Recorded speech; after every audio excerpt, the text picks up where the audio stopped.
출애굽기 33장 1절에서 23절 말씀을 가지고 설교를 하겠습니다. 지난 설교에서 이스라엘이 금송아지를 숭배한 것과 이로 인해 하나님이 진노하시고 이스라엘을 진멸하고 모세를 통해 다시 큰 나라를 세우겠다고 하셨는데, 모세가 백성을 위해 중보기도를 해서 하나님을 돌이키게 한 내용을 나누었습니다. 오늘은 하나님께서 시내산을 떠나라고 하시며 하나님이 함께 가지 않고 사자를 앞서 보내겠다고 하신 것에 대한 모세의 기도와 하나님의 응답에 대해 설교하겠습니다. 1, 2절을 같이 읽겠습니다. 너는 내가 애굽 땅에서 인도하여 낸 백성과 함께 여기를 떠나서 내가 아브람과 이삭과 야곱에게 맹세하여 내 자손에게 주기로 한 그 땅으로 올라가라. 내가 사자를 너보다 앞서 보내어 가나안 사람과 아모리 사람과 헷 사람과 브리스 사람과 히위 사람과 여부스 사람을 쫓아내고. 여기서 1, 2절은 대부분 앞서 언급된 내용을 상기시킵니다. 32장 35절에 묘사된 재앙이 전염병과 같은 질병이었다면 그 진행에는 며칠 또는 몇 주가 걸렸을 것입니다. 따라서 재앙이 끝난 후에는 출애굽의 목적을 상기시키는 것이 매우 중요했습니다. 이러한 상기는 모세와 백성이 하나님의 계획에 계속 집중하게 했을 것이며, 재앙의 심각성으로 인해 의심을 품을 수 있었던 그들에게 하나님의 공급과 지원이 끝나지 않았고 백성의 우상 숭배로 인해 일시적으로 중단되었을 뿐이라는 격려가 되었을 것입니다. 여기를 떠나라고 말씀하면서 하나님은 시내산에서의 체류가 아무리 중요하고 길어도 일시적이었다는 것을 상기시킵니다. 이스라엘 백성은 원래 아브라함에게 약속한 땅, 즉 가나안에 속해 있었고 시내 광야에 속해 있지 않았습니다. 여기서 반복적으로 나타나는 주제는 시내산이 이스라엘 백성이 영구히 머물 곳이 아니라 결국에는 떠나야 하는 곳이라는 것입니다. 3절을 같이 읽겠습니다. 너희를 젖과 꿀이 흐르는 땅에 이르게 하려니와 나는 너희와 함께 올라가지 아니하리니 너희는 목이 곧은 백성인즉 내가 길에서 너희를 진멸할까 염려함이니라. 젖과 꿀이 흐르는 땅에 이른다는 기대는 이미 앞에서부터 언급되었습니다. 그러나 3절 마지막에 경고는 새로운 것입니다. 이제 하나님께서 그의 백성과 함께하는 임재를 제한하려는 제안이 나옵니다. 이 제한된 제안은 모세의 중보기도에 응답하여 본장의 후반부에서, 그리고 하나님의 말씀인 내가 너와 함께 가지 아니하리라는 5절에서 더 자세히 설명된 신성한 임재의 자비롭고 필요한 제한을 나타냅니다. 이스라엘 백성은 32장 9절에서 하나님에 의해 목이 뻣뻣한 백성으로 묘사되었고 10절에서 그들을 멸망시킬 가능성이 제기되었습니다. 그러나 하나님께서는 분명히 그의 백성을 멸망시키기를 원치 않으셨으므로 여기에서 하나님이 현재 그에게 제시하는 제안은 시내산에서 그들에게 직접 말씀했거나 산꼭대기에서 모세에게 여러 번 개인적으로 나타난 것과 같은 정도로 그들과 직접 동행하지 않겠다는 것입니다.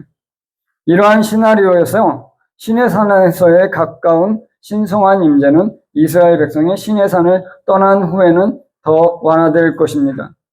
하나님께서는 그들의 유익을 위해 미래에 그들과 더 간접적으로 함께 하실 것입니다. 이는 이스라엘 백성이 약속의 땅에 도착하기 전에 죄에 대한 하나님의 불관용이 도중에 그들을 멸망시키는 것을 막기 위해서입니다. 구원의 계획을 계속 진행하기 위해 하나님께서는 이스라엘과의 접촉을 제한해야 했습니다. 4, 5, 6절을 같이 읽겠습니다. 백성이 이 준엄한 말씀을 듣고 슬퍼하여 한 사람도 자기의 몸을 단장하지 아니하니 여호와께서 모세에게 이르시기를 이스라엘 자손에게 이르라. 너희는 목이 곧은 백성인즉 내가 한순간이라도 너희 가운데 이르면 너희를 진멸하리니 너희는 장신구를 떼어내라.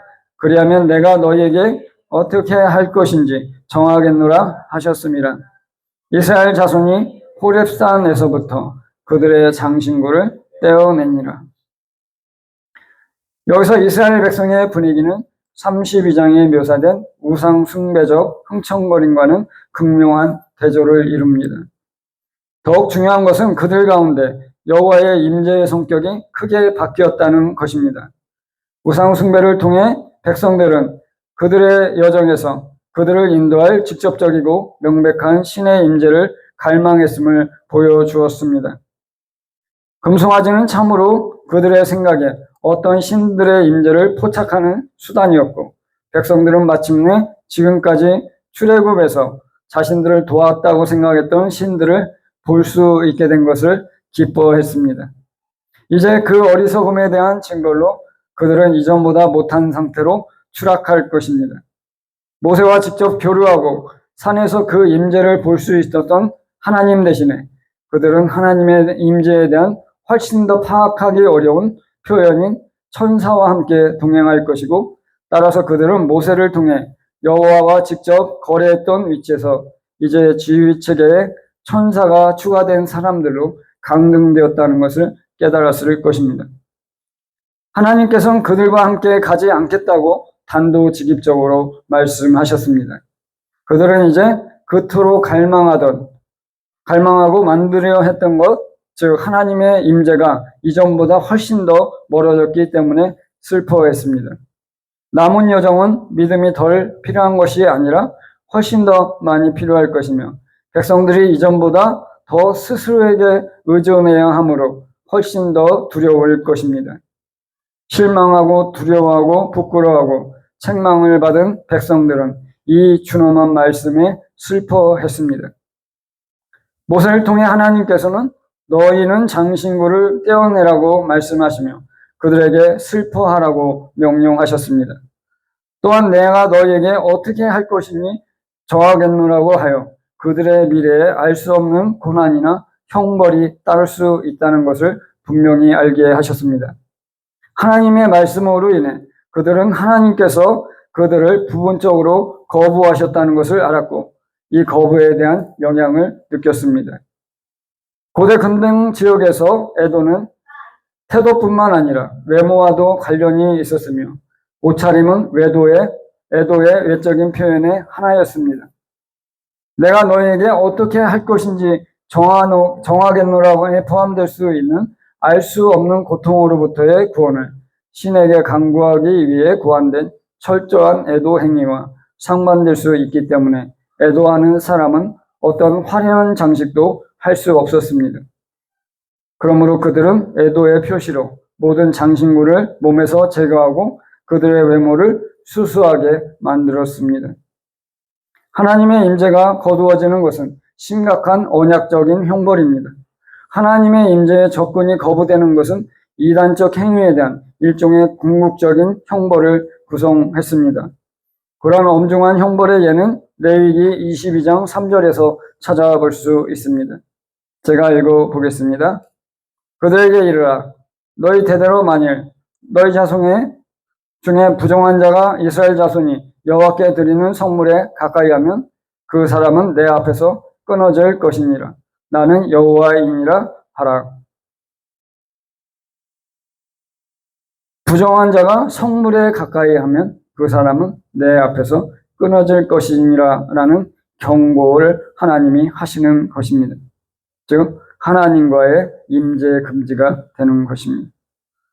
종종 여호와의 임재 금지는 단순히 하나님에 의해 직접적으로 예견됩니다. 그러한 형벌을 부과하는데 이스라엘 법정이 필요하지 않습니다. 이러한 경우에 내 얼굴을 향하여 또 내 얼굴을 숨기다와 같은 용어는 개인으로부터 하나님의 임재를 제거한다는 개념을 전달합니다. 그러나 제한적인 하나님의 임재에 대한 징벌은 또한 자비의 요소를 내포합니다. 이것이 3절에서 내가 길에서 너희를 진멸할까 염려함이니라고 말씀하신 이유입니다. 하나님께서는 죄를 용납하지 않기 때문에 그분의 완전한 임재 안에 아무도 들여보내지 않았습니다. 죄 많은 존재가 참된 하나님께 더 가까이 다가갈수록 그 사람의 파멸의 위험성은 더욱 커집니다. 대신 하나님께서는 인간의 죄 때문에 그들을 멸망시키지 않기 위해 인간 가운데 그분의 임재를 자비롭게 제한하십니다. 현재 하나님의 임재를 보류하겠다는 경고는 하나님께서 이스라엘 백성이 가나안에 가는 것을 돕지 않거나 그들과 더 이상 접촉하지 않겠다는 의미가 아닙니다. 그들의 죄 때문에 그리고 그들 자신을 위해서라도 시내산에서 그들 가운데 나타냈던 것과 같은 강도로, 정도로 그리고 구름 기둥을 통해 애굽에서 시내산까지 그들과 동행했던 것과 같은 정도로 가나안으로 가는 여정이 직접 동행하지 않겠다는 뜻입니다. 이스라엘 백성이 에도의 태도에 어울리지 않게 착용했던 것은 무엇이었을까요? 장신구로 번역된 히브리어 단어는 모든 종류의 보석을 가리키는 것 같습니다. 애도하는 사람이 착용하지 않을 장식품 종류입니다. 그러한 장신구는 종종 금으로 만들어졌으며 따라서 금을 포함한 모든 보석을 제거하는 것은 아론이 시내산 우상을 만들기 위한 재료로 요구했던 금 귀고리 제거와 유사합니다. 그들이 제약된 행동을 위해 벗었던 것을 이제 다시 벗어야 합니다. 그들이 그 제약된 행동의 결과로 인해 애도하고 있음을 상기시켜 주기 때문입니다. 출애굽기 33장 6절에서 호렙산부터라고 번역된 것은 호렙산 이후로라고 번역하는 것이 이해하기에 더욱 좋습니다. 다시 말해 출애굽과 광야 생활의 나머지 기간 동안 이스라엘 백성은 마치 애도하는 것처럼 옷을 입었습니다. 그들은 호렙에 있는 동안 단순히 보석을 벗은 것이 아니라 그 후 40년 동안 계속 벗고 있었습니다. 하나님의 위협, 내가 너에게 어떻게 할 것인지 정하겠다는 말씀이 그 모든 시간 동안 그들의 위에 두려워져 있었고 그 긴 광야 방황 동안 그들의 행동 중 일부는 그 결과로 인한 불안감을 반영했을 것입니다. 7절을 같이 읽겠습니다. 모세가 항상 장막을 취하여 진 밖에 쳐서 진과 멀리 떠나게 하고 회막이라 이름하니 여호와를 앙노하는 자는 다 진 바깥 회막으로 나아가며.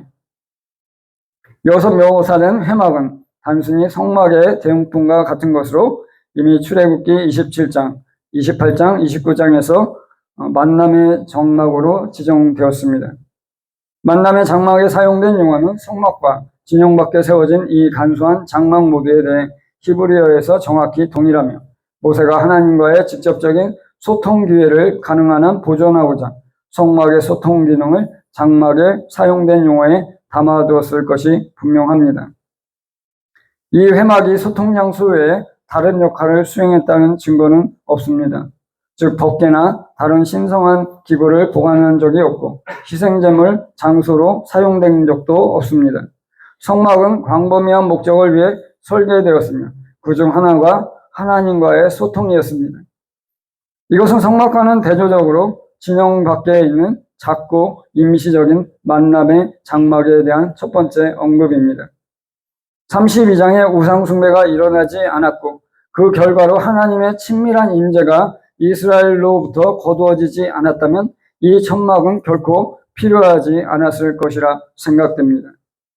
모세가 장막을 취하여 라는 표현은 그가 33장 7절의 시점 이전에 특정한 천막을 사용했다는 뜻이 아니라 이 시점부터 모세가 실제 만남의 장막, 즉 성막을 상징적으로 대체하기 위해 특정 천막을 정기적으로 사용했다는 뜻입니다.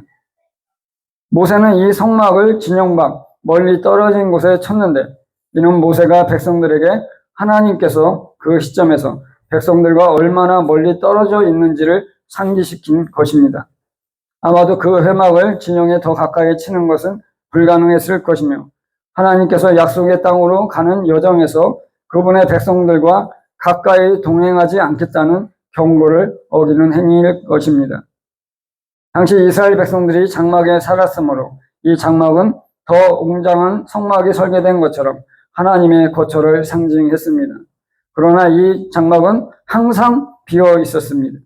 하나님께 여전히 그분의 백성들과 다소 떨어져 있고 당분간은 그들 가운데 계시지 않지만 여전히 그분께 여쭐 수 있는 장소가 있다는 것을 나타내는 뿐입니다.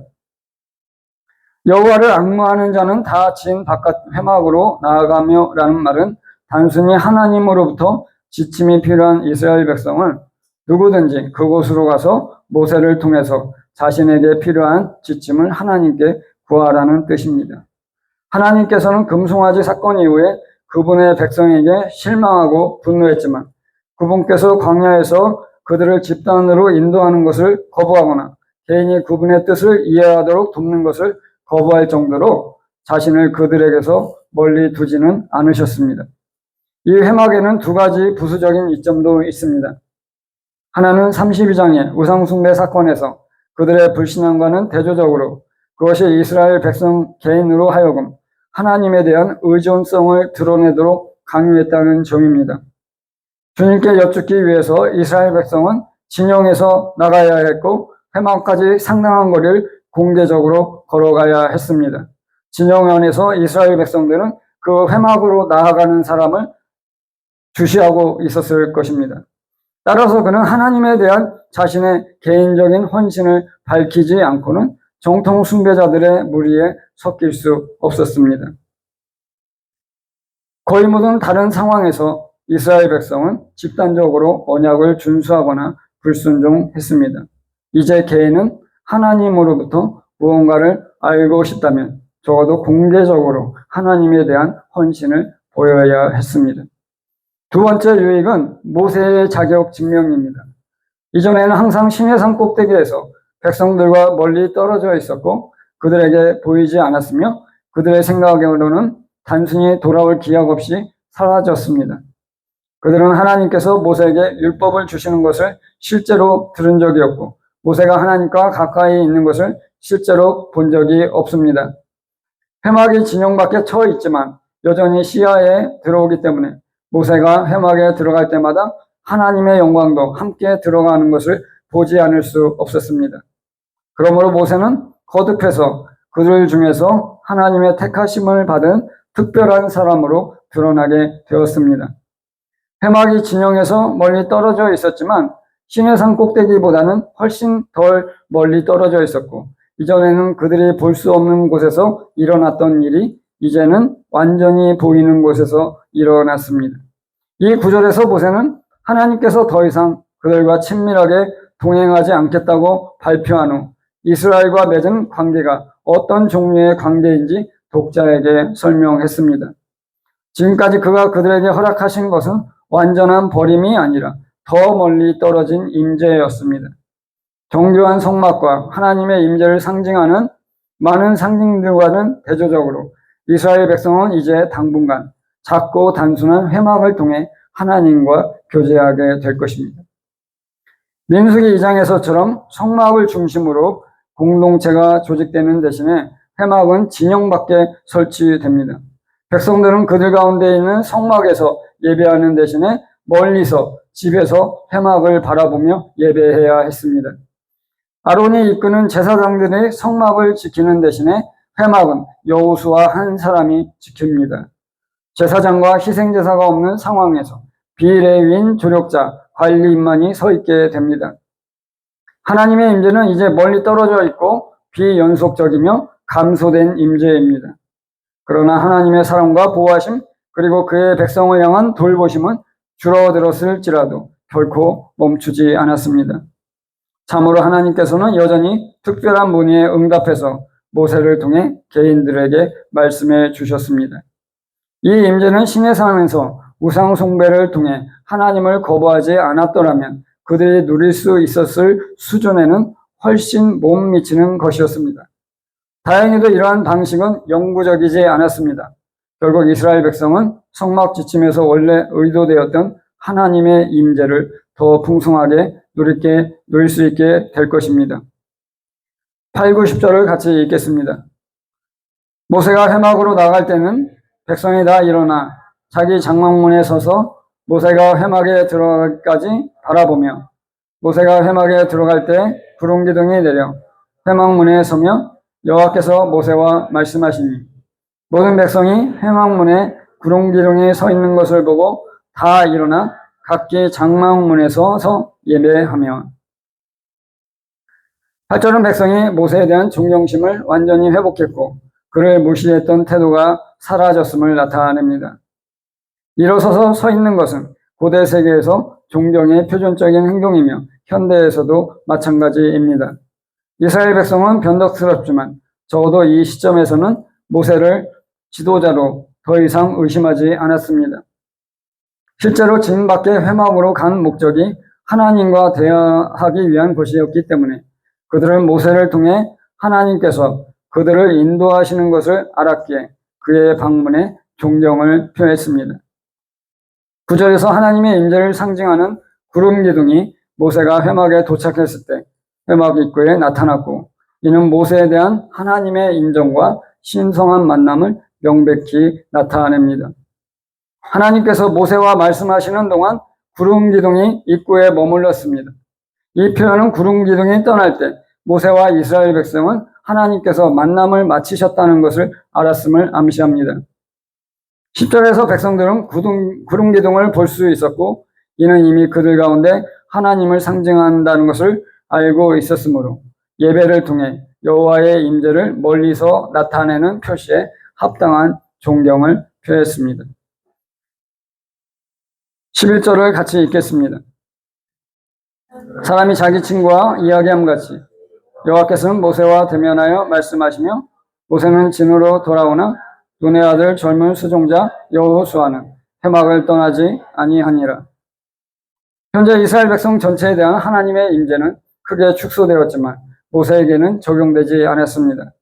시내산 꼭대기에서 하나님과 누렸던 친밀한 대화는 작은 회막에서도 허락되었고 친구와 이야기하듯 얼굴을 맞대고 만나는 경험이었습니다. 모세가 없을 때 여호수아가 항상 그곳을 지켰다고 언급합니다. 이 사실이 여호수아를 다른 이스라엘 백성보다 높여서 모세와 동등하게 만드는 것은 아닙니다. 왜냐하면 어떤 이스라엘 백성이든 하나님께 질문이 있을 때 회막에 갈 수 있었기 때문입니다. 회막에 대한 접근은 개인이나 소그룹에게 특별히 제한되지 않았습니다. 그러나 이는 모세와 하나님이 여호수아에게 둔 신뢰와 그의 지속적인 지도자로서의 중요성을 보여줍니다. 여호수아가 회막을 떠나지 않았다는 것은 그가 회막 안에서 살았다는 뜻이 아니라 회막을 관리했다는 뜻입니다. 따라서 여호수아는 이스라엘 백성이 집중된 진영 밖에 거주해야 했습니다. 모세에게 하나님의 임재는 거듭 확인되었는데 가장 완전하게는 일종의 가시적인 현현, 즉 실제적인 신현을 통해서입니다. 우리는 이미 이러한 신현에서 일어난 일은 모세가 신자들이 천국에서 하나님을 보게 될 것과 똑같은 방식으로 실제로 하나님을 본 것이 아니라 하나님께서 모세를 위해 보이는 어떤 형상을 만들어 자신을 나타내셨고 따라서 모세와의 접촉에 친밀함과 공간을 부여했다고 주장할 수 있습니다. 출애굽기의 이 시점에서 모세는 하나님께서 그에게 주시는 안심이 절실히 필요했습니다. 32장에서 생생하게 드러난 백성들의 우상숭배로 인해 출애굽 가업, 즉 백성을 애굽에서 시내산으로 데려온 것뿐만 아니라 이제 시내산에서 약속의 땅으로 데려가는 것이 복잡해졌습니다. 그들은 반항적이었고 이는 모세의 과업이 결코 쉽지 않으리라는 것을 암시합니다. 더욱이 하나님께서 지금까지 백성과 동행하며 직접 임재하기를 거부하신 것은 모세가 앞으로 이스라엘을 인도하는 데 있어 이전보다 더 홀로 서게 되리라는 것을 의미합니다. 그리고 그 일은 이미 충분히 어려웠음이 입증되었습니다. 12절 같이 읽겠습니다. 모세가 여호와께 아뢰되 보시옵소서 주께서 내게 이 백성을 인도하여 올라가라 하시면서 나와 함께 보낼 자를 내게 지시하지 아니하시나이다. 주께서 전에 말씀하시기를 나는 이름으로도 너를 알고 너도 내 앞에 은총을 입었다 하셨사온지. 하나님께서 바로 전에 2절에서 내가 사자를 내 앞에 보내리라고 말씀하셨는데 모세는 왜 하나님께 나와 함께 보낼 자를 내게 지시하지 아니하시나이다 라고 말했을까요? 그 해답은 모세의 마음속에서 앞에와 함께의 차이가 매우 컸다는 것을 이해하는 것입니다. 하나님께서 누군가와 함께 계시다라는 것은 모세의 창세기에서 반복적으로 표현되는 개념으로 특히 창세기 21장, 26장, 31장, 39장과 같은 구절에서 인도와 보호와 돌봄의 뜻을 가집니다. 이는 신명기 32장에서도 나타납니다. 제가 32장 12절을 읽겠습니다. 여호와께서 홀로 그를 인도하셨고 그와 함께한 다른 신이 없었도다. 즉 여호와께서 이스라엘과 함께 하셔서 그가 홀로 이스라엘을 인도해 주셨다는 것입니다. 13절을 같이 읽겠습니다. 내가 처음으로 주의 목전에 은총을 입었사오며 원하건대 주의 길을 내게 보이사 내게 주를 알리시고 나로 주의 목전에 은총을 입게 하시며 이 족속을 주의 백성으로 여기소서. 모세는 두 번째로 은총을 입다라는 표현을 사용했는데 이번에는 조건문의 전제절로 사용되었습니다. 이는 모세가 하나님께 요청할 것이 있었기 때문이며 그 요청은 하나님께서 그에게 은혜를 베푸셨다는 선언에 근거합니다. 모세의 요청은 하나님을 더 알게 해달라는 것입니다. 특히 교훈적인 것은 모세가 어떻게 그것이 성취될 것인지에 대한 이해입니다. 즉 하나님의 길을 배움으로써 성취된다는 것입니다. 우리는 그분의 길, 즉 그분의 계시된 기준과 방법과 유익을 배움으로써 그분을 압니다. 주관적이고 감정적인 수단보다는 객관적인 수단으로 그분을 압니다. 우리는 하나님과의 어떤 설명할 수 없는 미묘한 교제를 통해 하나님을 알지 못합니다. 그러한 교제에서 우리의 감정이 하나님과의 친밀함에 대한 증거로 사용되기 때문입니다. 모세는 이미 32장 11절 13절에서 취했던 건전한 접근 방식을 계속해서 이 족속을 주의 백성으로 여기소서라고 말했습니다. 여기서 모세가 이런 말을 할 수밖에 없는 것이 이스라엘 백성이 하나님과의 언약을 배반하고 우상 숭배를 했기에 이제는 더 이상 하나님의 백성이 아니게 되었기 때문입니다. 모세는 그런 이스라엘 백성을 다시 하나님의 백성으로 보아달라는 요청을 하나님께 간곡히 드리는 것입니다. 그렇게 함으로써 모세는 단순히 책임을 맡고 싶어 하거나 명확하게 확립된 목적에 그 자체의 명성 때문에 자신의 직분을 원하는 사람이 아니라 하나님의 계시되고 명확하게 확립된 목적의 종임을 다시 보여줍니다. 하나님께서 그렇게 선언하셨기 때문에 그가 하나님께 은혜를 구할 권리가 있었지만 그 은혜의 지속에 대한 그의 요청의 초점은 자기 자신이 아니라 하나님의 백성입니다. 따라서 모세의 행동은 오랫동안 하나님의 사역에서 모든 지도자에게 교훈적이고 모범적인 것으로 여겨져 왔습니다. 14절을 같이 읽겠습니다. 여호와께서 이르시되 내가 친히 가리라 내가 너를 쉬게 하리라. 하나님께서는 시내산을 떠날 때 모세와 이스라엘 백성과 함께할 정도에 관해 여기서 더 나아가 거대하고 놀라운 양보를 하였습니다. 이는 그들을 인도할 천사에 대한 이전 약속에 비해 엄청난 이득인 것입니다. 이는 하나님께서 이스라엘 백성을 애굽에서 인도하여 약속의 땅으로 친히 데려오시겠다는 원래의 계획, 즉 출애굽기 3장 8절, 12절, 17절에 명시된 약속을 완전히 회복한 것입니다. 이것은 모세의 강구가 완전히 성공적임을 보여줍니다. 모세가 하나님으로부터 원하는 것을 얻을 수 있어서가 아니라 하나님의 선하심과 은혜와 긍휼의 성품 때문이었습니다. 그러나 이것은 협상 과정의 한 단계에 불과했습니다. 모세는 계속해서 자신과 백성을 인도하는 하나님의 임재에 대한 더 많은 확신을 구했을 것입니다. 그러나 이미 내가 친히 가리라는 하나님의 말씀은 3절보다 훨씬 더 큰 확신입니다. 그것은 이스라엘 백성이 간절히 원했던 것, 즉 시내산에 존재했고 3절의 말씀으로 영구적이진 않지만 효과적으로 거두어진 것과 같은 완전하고 개인적인 하나님의 임재를 약속합니다. 이제 이스라엘은 히브리어 문자 그대로 그분의 얼굴이라고 부르는 의미에서 하나님의 임재를 갖게 될 것입니다. 이것은 이스라엘이 약속의 땅으로 가는 여정 동안 하나님께서 동행하신다는 보증입니다. 내가 너를 쉬게 하리라는 말씀은 만약 하나님께서 그와 함께 가신다면 모세의 일이 더 쉬워질 것이라는 의미로 생각할 수 있지만 이 말씀의 대상은 이스라엘 전체였을 가능성이 더 크며 여기서 구성된 쉼은 이미 약속된 것, 즉 하나님의 백성을 위해 약속된 안식의 땅 가나안이었습니다. 15절과 16절을 읽겠습니다. 모세가 여호와께 아뢰되 주께서 친히 가지 아니하시려거든 우리를 이곳에서 올려 보내지 마옵소서. 나와 주의 백성이 주의 목전에 은총 입은 줄을 무엇으로 알리까?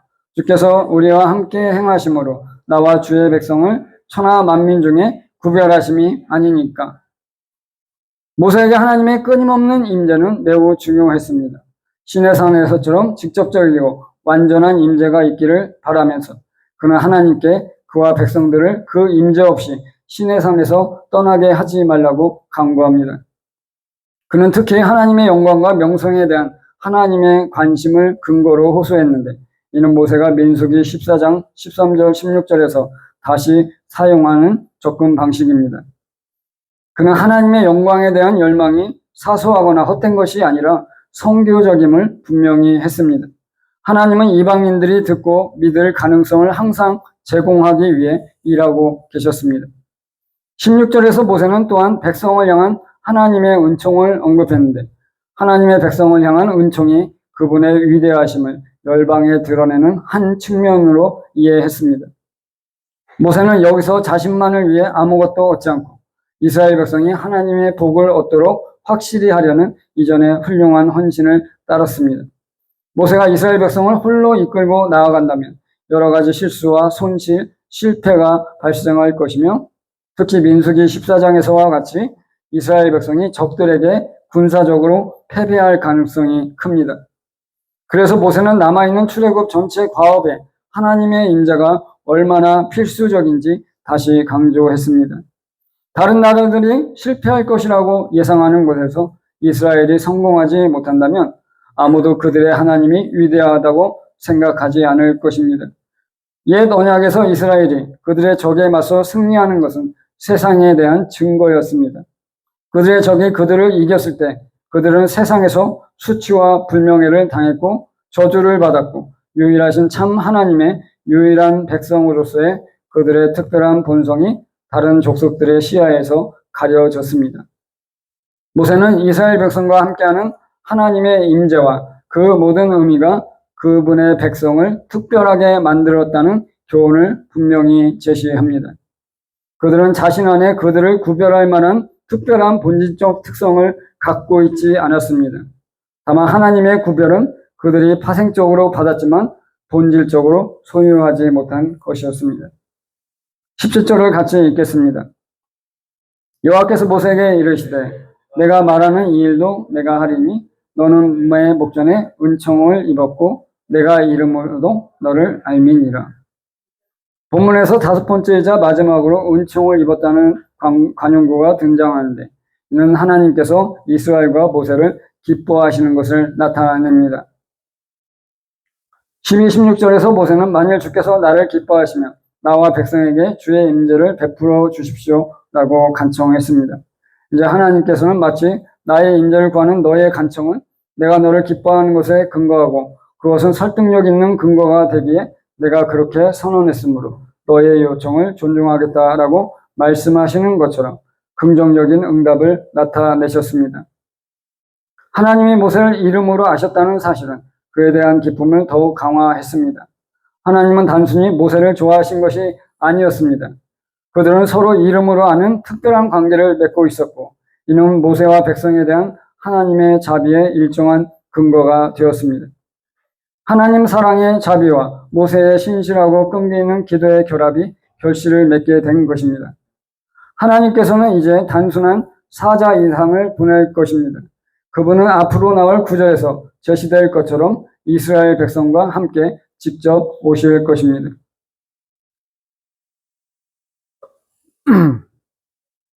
18절을 같이 읽겠습니다. 모세가 이르되 원하건대 주의 영광을 내게 보이소서. 모세는 왜 하나님께 주의 영광을 보여달라고 간청했을까요? 여호와의 영광이 시내산에 나타나 모든 사람이 보았고 모세가 그 영광의 구름 속으로 여러 번 들어가지 않았습니까? 모세가 과거에 하나님의 영광을 실제로 보았고, 따라서 하나님께서 보여주기로 선택하신 최대한의 방식으로 다시 보기를 원했던 것이 정답입니다. 이는 하나님의 영광이 과거에 그와 이스라엘 백성을 보호하고 동행했던 것처럼 그들이 시내산에서 출발할 때 다시 그들과 함께 할 것이라는 것을 알기 위해서입니다.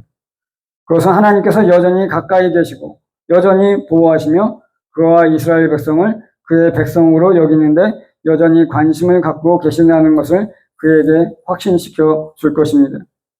이는 모세가 이스라엘 백성을 이끄는 그의 지도력에 대한 하나님의 인정을 직접적으로 하나님의 영광과 연관시키는 것이었습니다. 만약 그가 다시 그것을 볼 수 있다면 그의 지도력이 하늘의 위대한 왕으로부터 축복받을 것이라는 것을 다시 확신할 수 있을 것입니다. 이전에는 하나님의 영광이 항상 하나님의 주도로 제공되었지만 이번에는 모세가 하나님의 개인적인 만남을 요청하는 주도권을 잡았습니다. 하나님께서 호의적으로 응답하시는 것은 이전의 모든 테스트에서 그의 충성을 바탕으로 모세가 하나님께 받아들여졌음을 나타내고 있습니다.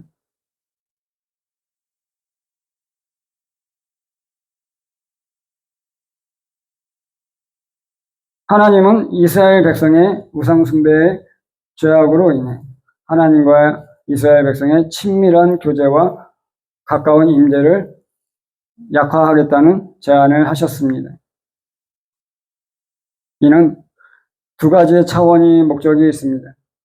이스라엘 백성이 범죄하였기 때문이고, 마치 남편이 아내를 버리고 다른 여자와 동침한 것과 같은 범죄인 것입니다. 또한 하나님은 그렇게 목이 곧고 교만한 이스라엘 백성이 범죄해서 하나님이 그들과 함께 하다가 그들을 진멸할까 봐 걱정하셨습니다.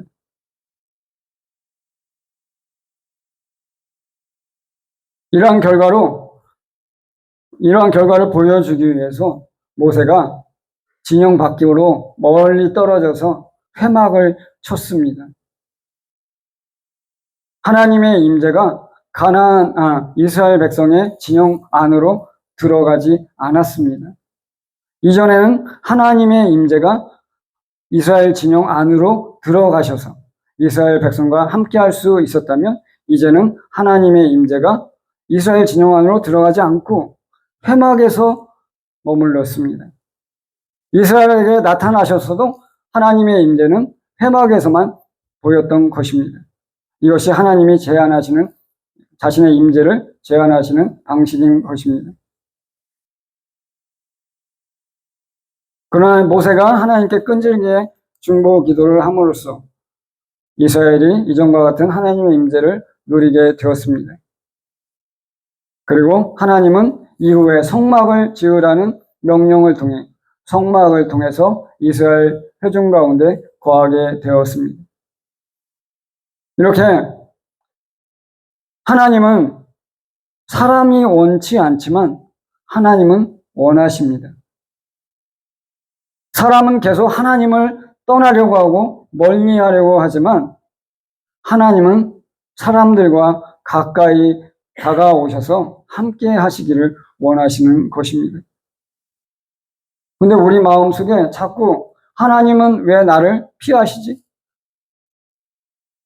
왜 내게서 멀리 계시지? 왜 내 음성을 듣고 있지 않지? 내 간구를 듣지 않으시지?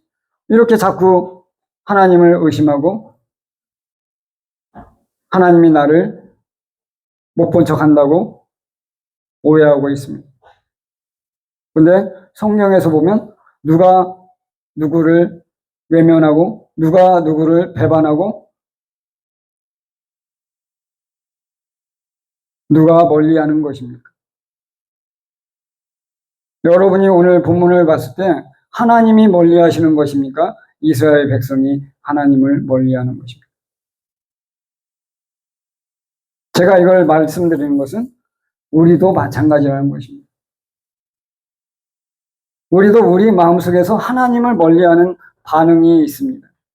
그러면서 반대로 생각은 하나님이 나를 멀리한다고 생각합니다. 하나님이 내 신음소리도 안 듣고 내 기도도 듣지 않고 내가 바라는 것 전혀 들어주지 않고 이런 식으로 생각해서 하나님이 나를 못 본 채 하고 나를 버렸다고 마음속으로 오해하고 있습니다. 근데 하나님은 하나님의 은혜와 긍휼을 통해서 몇 번이고 사람들의 죄를 용서하시는 것이 바로 이 성경에서 보여주는 하나님의 참 선하심입니다. 인간은 반복적으로 하나님을 배반하고 하나님을 멀리 떠나려고 하지만 그때마다 하나님은 인간의 그러한 범죄를 용서하시고 용납하시고 허물을 덮어주시고 다시 하나님과 함께하는 은혜를 회복시켜 주십니다.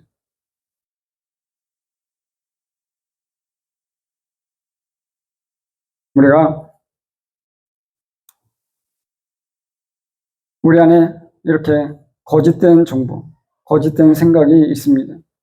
이것은 우리 마음을 주장하는 마귀라는 존재가 있기 때문입니다. 여러분의 마음에 거짓을 자꾸 생각나게 하는 것입니다.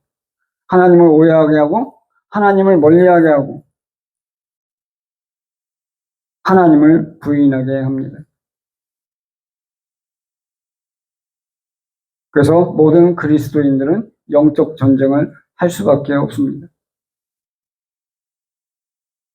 가만히 있으면 계속 그 생각들이 내 머릿속에 들어오고 내 생각을 돌려가면서 점점 더 하나님으로부터 멀리 떠나가게 하기 때문입니다.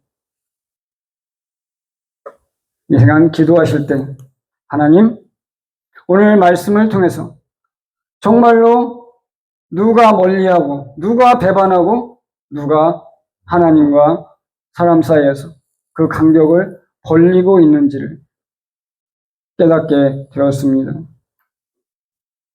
하나님이 아니라 사람이, 하나님이 아니라 이스라엘 백성이 하나님을 배반하고 하나님과의 언약을 깨고 하나님을 못 본 채 하고 떠나갔습니다.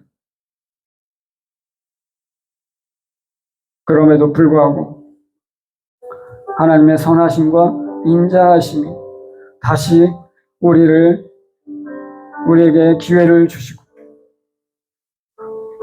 우리의 범죄를 용납해 주시고 하나님과의 교제를 회복해 주십니다.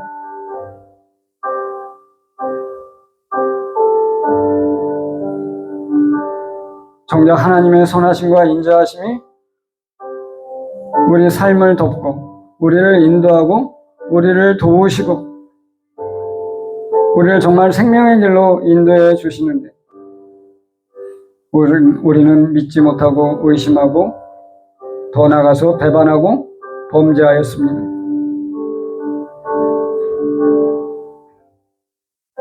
하나님, 이러한 우리의 모습을 솔직하게 오늘 보게 하여 주시고 주님 앞에 회개할 수 있게 하여 주시옵소서. 그리고 예수 그리스도의 보혈로 우리 안에 있는 범죄, 허물, 연약함들을 다 깨끗게 하여 주시고 하나님과 친밀한 교제로 회복되게 하여 주시옵소서. 그것을 누리게 하여 주시옵소서. 하나님은 선하고 인자하신 하나님이십니다. 하나님은 사람과 가까이 하기 원하시며 그들을 생명의 길로 사귐의 길로 인도하고자 하십니다. 하나님, 우리 안에 있는 하나님에 대한 오해, 거짓된 진실 다 떠나가게 하여 주시옵소서. 하나님 앞에 이렇게 같이 기도하겠습니다.